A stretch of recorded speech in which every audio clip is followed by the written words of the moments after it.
नमस्कार। संगम विचारधारा में आपका स्वागत है। राजन, आपने कभी किसी ऐसे संत को देखा होगा जिसने सब कुछ त्याग दिया, घर छोड़ा, परिवार छोड़ा, संसार छोड़ा, जंगल में चले गए, पहाड़ों पर चले गए। लोग कहते हैं, वाह, इन्होंने सब कुछ त्याग दिया, यही तो मोक्ष का मार्ग है। लेकिन अष्टावक्र जी बहुत चौंकाने वाली बात कहते हैं। हे राजन, जो छोड़ रहा है वह भी बंधन में है। क्यों? क्योंकि छोड़ने की क्रिया भी एक इच्छा है। मुझे मोक्ष चाहिए, यह भी एक चाहत है। मुझे संसार से मुक्ति चाहिए, यह भी एक आसक्ति है। और जहाँ चाहत है वहाँ बंधन है। तो फिर रास्ता क्या है? अष्टावक्र जी कहते हैं, छोड़ने की ज़रूरत नहीं, बस जानने की ज़रूरत है। और जब जनक जी ने यह सुना तो उनके भीतर एक और गहरी परत खुली। आज की इस यात्रा में हम लोग उसी गहराई में उतरेंगे। मिथिला के दरबार में आज एक असाधारण पल है, जब जनक जी स्वयं बोले, जब शिष्य से जागृत बने। लेकिन अष्टावक्र जी रुके नहीं। वे जानते थे जागृति एक और गहरा स्तर है, एक और परत है जो अभी खुलनी बाकी है। और वह परत त्याग की है। संसार में हर साधक यही सोचता है, यदि मुझे मोक्ष चाहिए तो मुझे सब कुछ छोड़ना होगा। संसार छोड़ना होगा, भोग छोड़ना होगा, रिश्ते छोड़ने होंगे, घर परिवार छोड़ना होगा। लेकिन अष्टावक्र जी यहाँ एक ऐसी बात कहते हैं जो पूरी सोच को पलट देती है। तुम शुद्ध हो तो छोड़ोगे क्या? अष्टावक्र जी कहते हैं, हे राजन, तुम्हारा किसी से कोई संग नहीं है। तुम पहले से ही शुद्ध हो तो फिर छोड़ने की इच्छा क्यों? इस देह और संसार को विलीन होने दो और अपने स्वरूप में विलीन हो जाओ। राजन, यह सुनने में बहुत सरल लगता है, लेकिन इसमें बहुत गहरी बात है। एक कहानी सुनिए। एक व्यक्ति था, बहुत धार्मिक, हर रोज़ स्नान करता, पूजा करता, व्रत रखता। एक दिन उसने सोचा, मुझे मोक्ष चाहिए, इसके लिए मुझे और शुद्ध होना होगा और त्याग करना होगा। वह एक संत के पास गया। बोला, महाराज, मुझे बताइए, मोक्ष पाने के लिए मुझे और क्या क्या छोड़ना होगा? संत ने उसकी तरफ देखा, मुस्कुराए और बोले, पहले यह बताओ, जो तुम छोड़ना चाहते हो वह तुम्हारे पास कब से है? वह व्यक्ति चौंक गया। संत बोले, जो तुम्हारा कभी था ही नहीं, उसे छोड़ोगे कैसे? यह शरीर तुम्हारा नहीं है, यह संसार तुम्हारा नहीं है। तुम तो पहले से ही शुद्ध हो, पहले से ही मुक्त हो, बस यह जानना है। राजन, यही अष्टावक्र जी का संदेश है। त्याग करने की ज़रूरत नहीं, क्योंकि जो तुम्हारा नहीं था वह तुमने कभी पकड़ा ही नहीं। जो पकड़ा ही नहीं उसे छोड़ोगे कैसे? बस एक काम करना है, यह जानना है कि मैं पहले से ही शुद्ध हूँ, पहले से ही मुक्त हूँ। और यह जानते ही छोड़ने की इच्छा थी वह भी खत्म हो जाती है। बस एक काम करना है, यह जानना है कि मैं पहले से ही शुद्ध हूँ, पहले से ही मुक्त हूँ। और यह जानते ही जो छोड़ने की इच्छा थी वह भी खत्म हो जाती है। अष्टावक्र जी एक बहुत सुंदर उपमा देते हैं। हे राजन, यह सारा जगत तुमसे ही उठा है। जैसे सागर से बुलबुला उठता है, वैसे यह जानकर आत्मा में लीन हो जाओ। राजन, सागर के किनारे जाइए और देखिए, सागर में लहरें आती हैं, लहरों से बुलबुले उठते हैं, हजारों बुलबुले। हर बुलबुला कुछ पल के लिए है, फिर फूट जाता है और वापस सागर में मिल जाता है। अब सोचिए, वह बुलबुला कहाँ से आया? सागर से।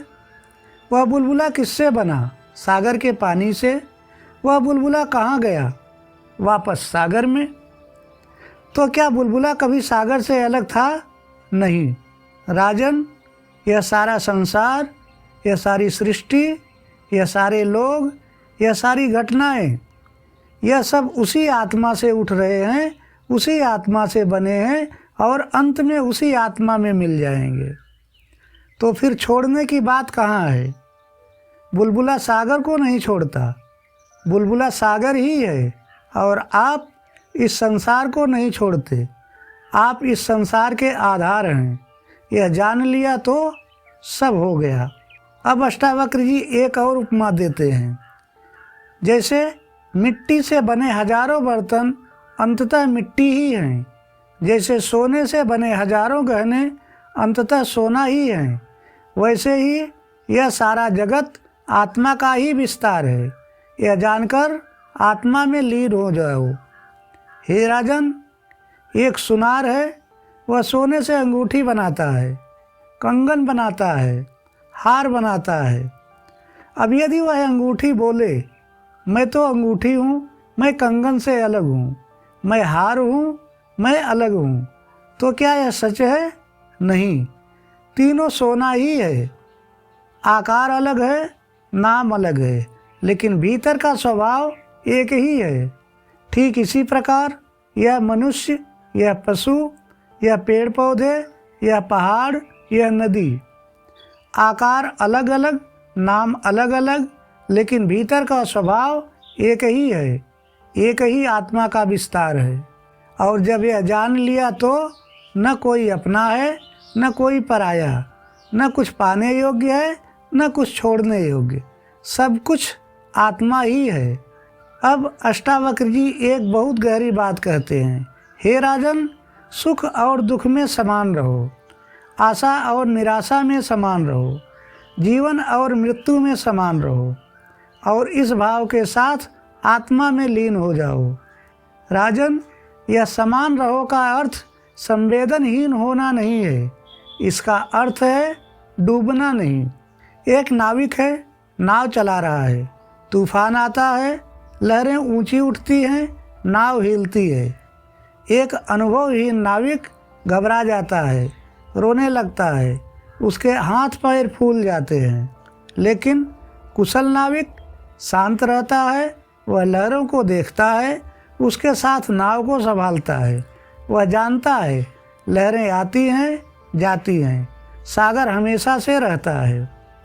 राजन, जीवन में सुख आएगा, दुख आएगा, आशा मिलेगी, निराशा भी मिलेगी, जन्म है तो मृत्यु भी है। यह सब लहरें हैं। ज्ञानी वह कुशल नाविक है जो लहरों में भी शांत है। वह जानता है मैं लहर नहीं हूँ, मैं सागर हूँ, और इस जानने के साथ वह आत्मा में लीन हो जाता है। बस यही मोक्ष है। कोई त्याग नहीं, कोई कर्मकांड नहीं, कोई जंगल जाने की जरूरत नहीं, बस जानना ही मोक्ष का मार्ग है। राजन, यह थे अध्याय 5 के 4 श्लोक, जिसमें अष्टावक्र जी ने एक बहुत बड़ी गलतफहमी दूर कर दी। वह गलतफहमी जो सदियों से चली आ रही है कि मोक्ष के लिए त्याग करना पड़ता है। अष्टावक्र जी कहते हैं नहीं, त्याग करने की कोई ज़रूरत नहीं है, बस जानने की ज़रूरत है।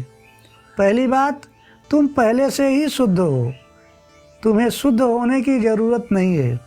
दूसरी बात, यह सारा जगत तुमसे ही उठा है, तुम इसके आधार हो, इसके बंधन में नहीं।